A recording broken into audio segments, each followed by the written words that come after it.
researching Hoovervilles many years ago, I came across an object that continues to be one of my favorites. It is a map of the number and distribution of shacks dated March 5th, 1941. It helps illustrate in a visual way, for me, the issue of homelessness and underscores the number of years Seattle has been struggling with how to address this issue.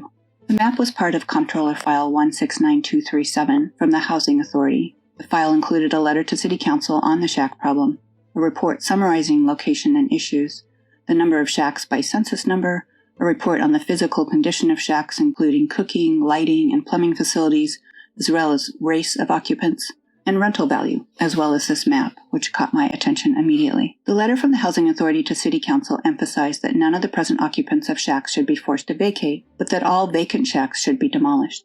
They also suggested that notice be given that no additional shacks could be built. They defined a shack as, quote, a dwelling of more or less temporary character, constructed without benefit of formal design or plan, of secondhand nondescript building materials, and located indiscriminately. The Housing Authority counted a total of 1,687 shacks in the city.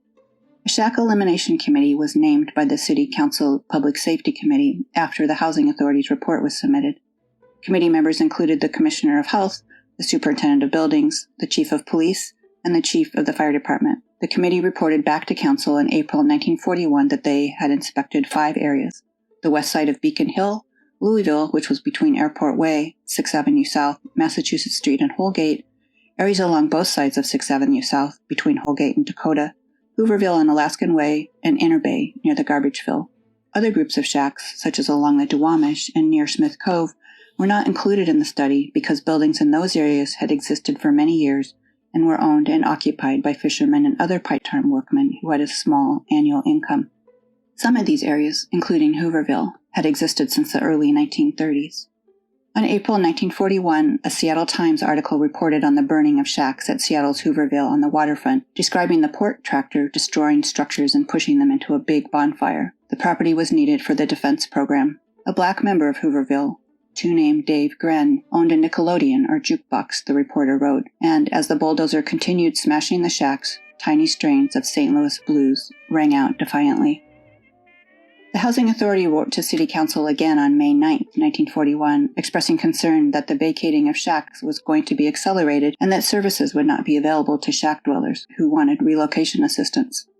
A Seattle Times article dated June 27, 1941 stated, quote, even as smoke was clearing away after the burning of 26 shacks near 6th Avenue South and Spokane Street yesterday, city health authorities were planning mass destruction of 40 more dwellings Monday. That burning would take place at 6th Avenue South and Lander. The chief sanitary engineer of the health department was quoted as saying it would be the last wholesale destruction of shacks in the city in the effort to solve the shack sanitation problem. Citizens continued to write to the mayor and city council in 1941 for the removal of individual shacks. By 1942, in October, according to the Commissioner of Health, 1,543 shacks had been destroyed in Seattle with the assistance of the Navy, Coast Guard, and Port of Seattle personnel.